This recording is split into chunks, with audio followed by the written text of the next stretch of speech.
Hey, my name is TJ. I'm a person in long-term recovery. For me, that means I have not had a drink or a drug since August 9th, 2016.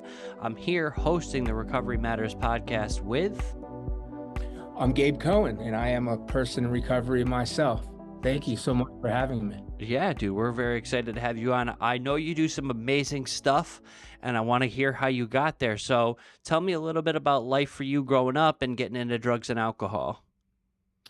Sure. So I grew up on Long Island. I'm a, kid from New York, uh, middle class, suburbia.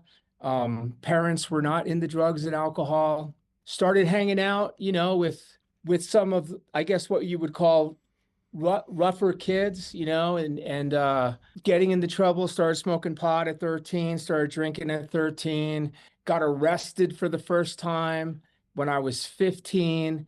Tried cocaine for the first time when I was 15, fell in love with it, dropped out of high school, selling dope, 17, 18 years old, started smoking crack, started taking steroids, went to my first rehab. Basically, I was struggling, man. I tried something that I thought I could control, is how I'd like to talk about it, and I couldn't control it. Mm-hmm. And I didn't know what to do, and I was scared. There was some childhood abuse, not from my parents, some sexual abuse when I was younger. And I think I grew up, depressed, scared, feeling inadequate.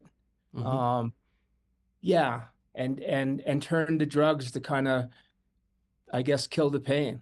I knew it was a problem in my life when I was 17 years old, basically when I moved out, and I started selling cocaine for, in our community, for what was, in my eyes, a big drug dealer at the time. And, I was my best customer, I Yeah. guess, so to speak. All of a sudden, like, I owed people money, and then I was scheming and trying to figure out, um, well, not figure out. Basically, I started robbing other drug dealers and getting into guns, and you know, uh, it was dangerous. It was scary, and I went back to my parents' house when I was 18 years old, and at the advice, really, I should back up. I went and talked to a school counselor, and just told them the cocaine that I was doing and how I couldn't stop.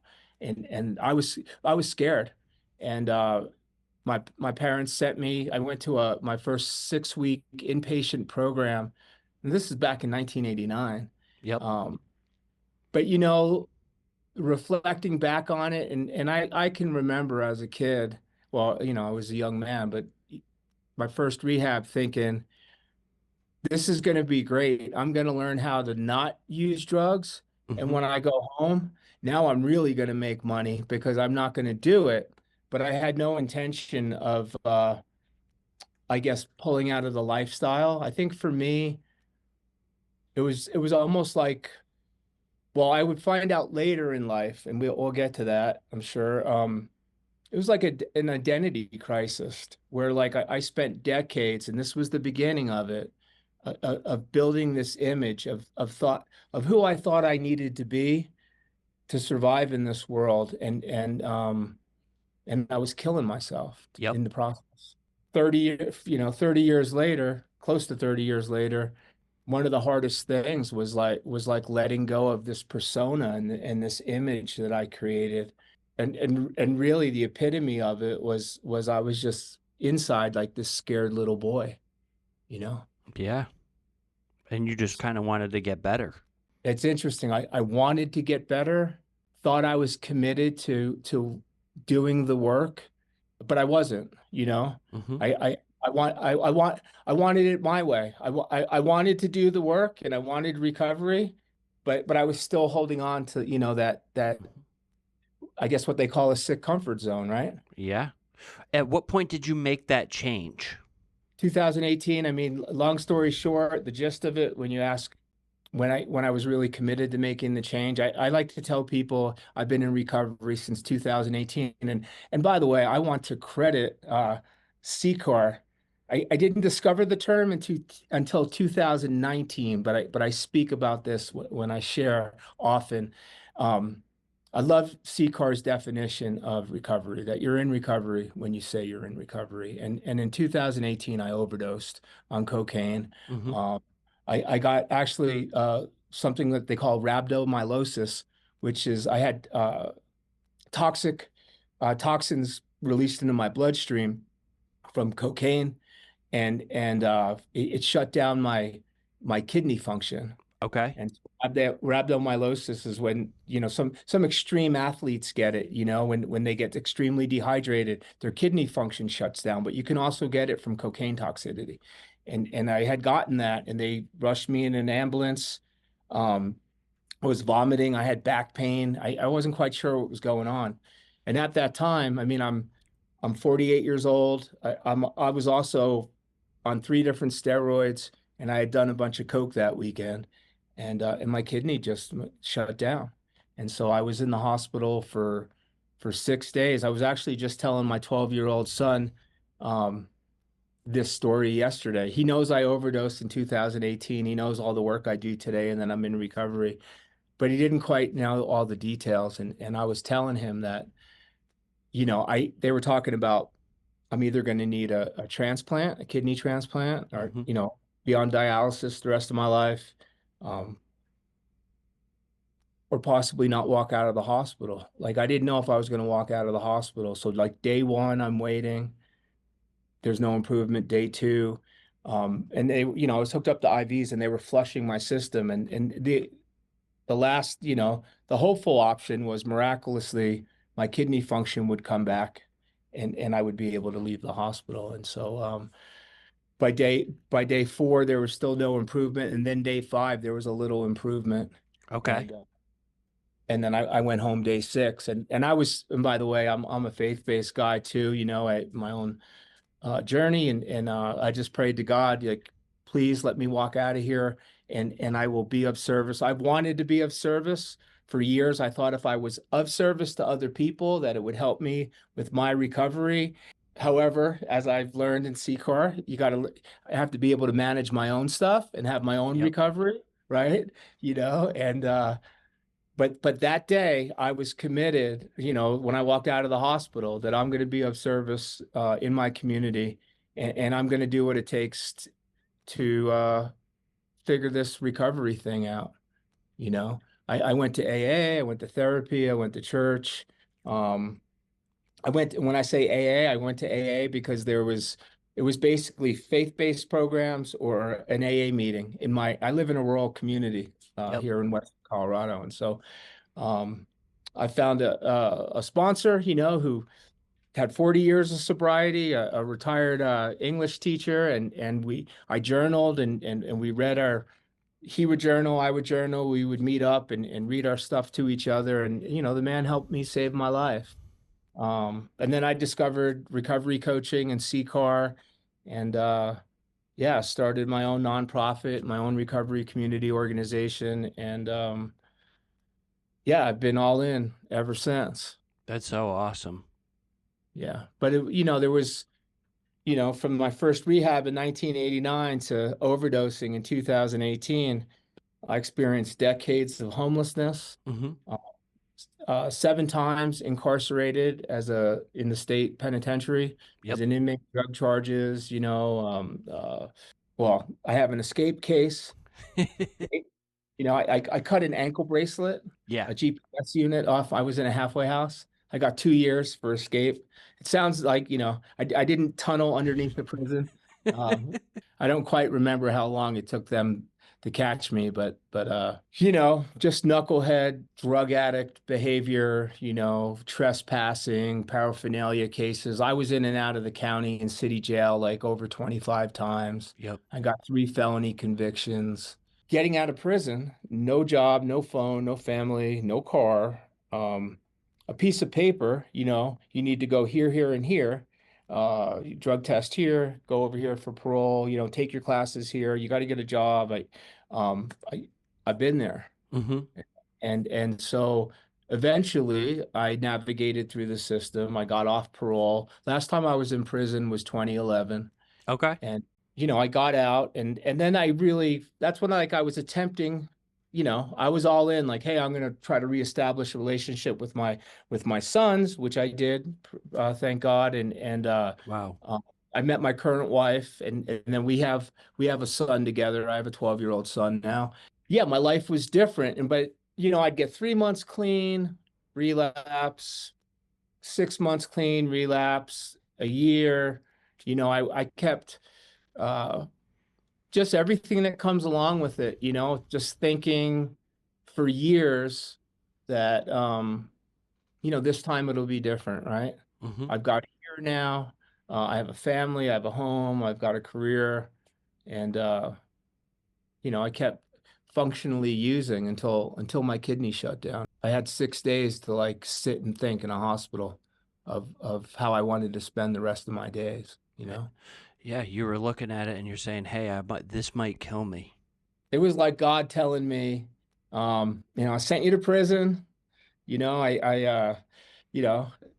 he knew how to get my attention. He hit me in my pocket. I've been broke. I've been homeless. I've been to prison. Uh, I learned how to function in all those arenas. Hmm. But I really just wanted some peace. I wanted to enjoy my family. I wanted to enjoy life. Yeah. I wanted to do it sober. And it really meant looking inside, getting the help I need, facing my demons, and not doing it alone, having those circles of support, and just staying in each day, right? I used to hate the cliches, right? One day at a time. No, it's all that's garbage, but it's real, man. How have you used your personal experience and the things that you went through in your life to help other people struggling with addiction today? So in 2018, ironically, I applied to be a volunteer at the local sheriff's department. To go into the county jail, you had to fill out a volunteer application, right? And do a background check. And I wanted to go in and do a Bible study with other inmates and share my testimony, right? But I was still using every weekend. And I thought if I could just get in the jail and be of service, it'll help me stay sober. I see it often in the recovery community where, um, people are hoping if they get in recovery and they start being of service, it does help. But you still got to look at your own stuff. It's easier Yeah. to look at people's stuff, right? But you still have your side of the street to clean up. So my volunteer application got approved to go into the jail to be of service, and the following weekend is when I overdosed. So to me, I just see God's hand in it, right? He's like, here's an opportunity. And that's really like when I said I love CCAR's definition of recovery. Like you're in recovery when you say you are, because if I would have gone and I write about it, and sorry, we didn't No. get there yet, but I write about it in my book, which the peer recovery community organization, how to leverage your lived experience and create a new legacy, um, to inspire people to be of service in their community. Uh, if I would have told the people at the jail that I was just in the hospital for an overdose, they probably would have been like, "You're not ready to come in the jail," and I understand that. I understand the thinking, and being a faith-based guy, and there's some stories in the Bible, and there's um, Peter denied Christ 3 times, and didn't think he would ever do that. And then in the next book, in the book of Acts, he's bringing 3,000 people to Christ, and that inspires me that God can still use people, right? Despite their failures and their stumbles. And so I felt like this is between me and God, my recovery. This is personal. And I felt like if I relapsed and I wouldn't be a hypocrite, I would serve with integrity. But I followed through and went into the jail and started my ministry called Kings and Priests Ministry, a street and jail ministry. Then I discovered CCAR recovery coach training. So I took that in 2019. That's when I got my first, you went through the RCA Academy and did my ethics training, professionalism training. Um, and then and I was trying to figure it out. I became a treatment provider for the local parole department. um, there was an opportunity, the treatment provider to do the drug and alcohol classes. Um, fell out. They didn't want to become a Medicaid provider. I knew nothing about this business, but I found a third-party Medicaid biller. I found a CAC2, a drug and alcohol counselor, because they needed somebody that was licensed. And then I created a business and got approved by DOC, and we became the Uh, treatment provider for the pro department. Yeah, and I was like, cool, I can do recovery coaching and try to hook up with some clients. And I started volunteering at the pro department and telling them, hey, if you get a guy that gets out of prison, like I've been there, and I know all the community resources, and if they need a ride to Walmart to get boots, or they need a ride to apply for food stamps, like call me if I'm available. And really just being of service, just volunteering really from 2018 to 2020, um, established like what I call a new social resume, if you will, right? Because if you look at me, if you look at my criminal record, it's like 11 pages long. Like I don't look good on paper. mm-hmm. But now I had people in the community saying, "Hey, like we got to know Gabe Cohen, right? And he shows up and being of service. And so now I can get letters, from the sheriff's department. I could get letters from the parole department. I could get letters from Catholic Charities, like for being of service. And so started building this like new social resume.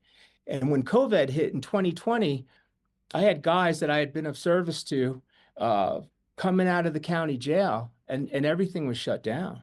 Like the one AA meeting in town was no longer happening, right? There was no jobs, there was nobody serving food. Literally, things were shut down. And you know, there was some vacant storefronts in our little rural community in Rifle, Colorado. And I thought, I'm going to rent a building. A deposit, my first deposit was $900 on this little retail kind of shop. And I said, I'm going to have all recovery meetings, and I'll make sandwiches, and we'll have a clothing closet, because there were places like this when I was on the streets that I never forgot. And I thought if I could ever be of service like that in my community. And here was an opportunity, and sold the landlord on the idea. This is before I had any grant money. And they liked the idea, and I was painting the walls, and I contacted the newspaper, and I applied for my first grant, and the people that I was applying for the grant for really loved the idea, and things were looking good. And then the neighbors found out Oh, what was going to open, right? And they put pressure on the landlord, and they heard here's the irony. It was so hurtful at the time too. They heard drug addicts, they heard felons, they heard homeless people, right? Uh, oh no, they're all going to come here now because this guy's opening up this place, right, to be of service. We don't want it, and so they put pressure on the landlord, um, and basically he dropped me from the lease. And so I was in there repainting the walls to get my $900 deposit back. And I called the newspaper and I said, hey, like the plans are on hold. My first lesson, like in zoning, it wasn't zoned for a nonprofit. Like it was a retail commercial street. That was the city's excuse, saying, I'd have to go through a special use permit hearing, and the landlord had to be on board for it, and he wasn't on board for it. So it was like my first lesson of the recovery community, I guess, business, if you will, with zoning, and how, not in my backyard attitude, yes. right? The newspaper reporter ran the article and said, hey, recovery community center, like on plans on hold. And Mr. Cohen didn't come to City Hall to ask us about zoning. And it's interesting. You can talk to a reporter for an hour and say a lot, and then it's interesting what they pick and choose to actually publish, right? Yes. And yeah, and that was, so here's another lesson learned, right? Like of working with the media, right?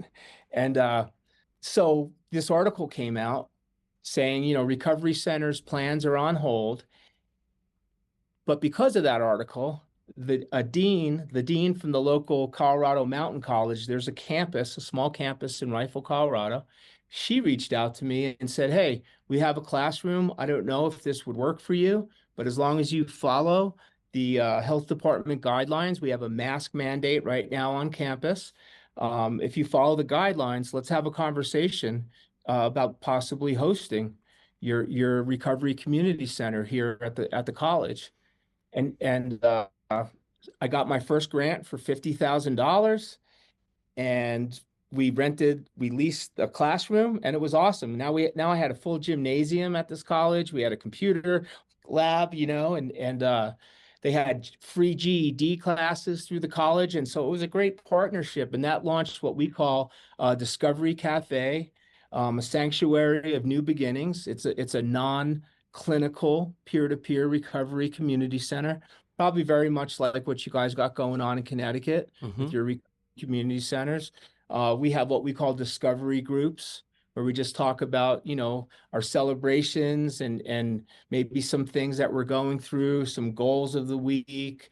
It's just an open format, and not just for people that are in recovery from alcoholism or addiction, but also homelessness, any kind of trauma. We've had people come in that just experienced domestic violence or just got out of prison, and really just creating a safe place, right? Where it's drug and alcohol free. We provide lunch for free. We have water and snacks and coffee. We're open 10 to 4, Monday through Saturday. Um, and everything's free. No, we don't bill Medicaid. We have peers with other lived experience in the space. And then from there, I introduced the model to the prison here in Rifle, Colorado. There's a small minimum prison. And since I was working with the parole department at one time and had good references, again, being of service, right? Mm-hmm. From being of service and having those references now, I was welcome to come present in the prison. They like the model. And so we started in probably late 22, early 23 in the Rifle Correctional Center, which is part of the Colorado Department of Corrections, the state penitentiary. And also, they had a chaplain position open. So I volunteered for that. So I've been a volunteer chaplain the last few years, still currently a chaplain in the prison.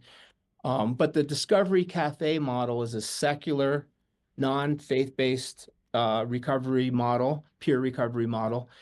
We started doing groups in the prison, and then I applied for another grant. And I thought, wouldn't it be cool if we could train people with CCAR, by the way, do CCAR trainings, get them certified, train them in our model to facilitate. When I say train them, I'm talking residents in the prison, train these guys to facilitate groups. And what if we could pay them minimum wage so that they could save some money? And it was a long shot, but I applied for a grant through the Office of Behavioral Health. I got it Wow. before I even asked permission from DOC to actually do it. First, I wanted to see if I could get the money. But I figured if things are going well and we have no ethical issues in the prison, this hopefully would be an easy sell.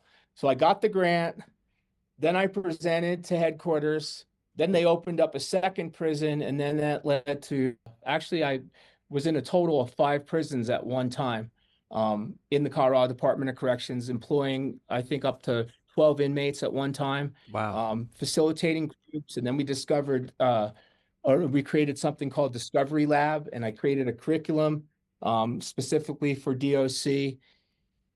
We rolled that out for about 2 years, and unfortunately, the grant funding just came to an end on June 30th. Wow. I had to shut down in 4 of the facilities, and I'm in one prison right now in Canyon City, which is a couple 100 miles from my house. I go out there once a month and I check in with them online weekly. But we got like 40, 50 guys coming through the groups in Nice. this one prison. We've had thousands of inmates come through our program, and also I've had the opportunity to invest in 2 houses. One of them, we're having a 1-bedroom addition added right now as we speak, for sober living, for Mm-hmm. justice involvement. So I've got a couple sober living homes. We still have our community space. We're still in the local county jail and the local prison.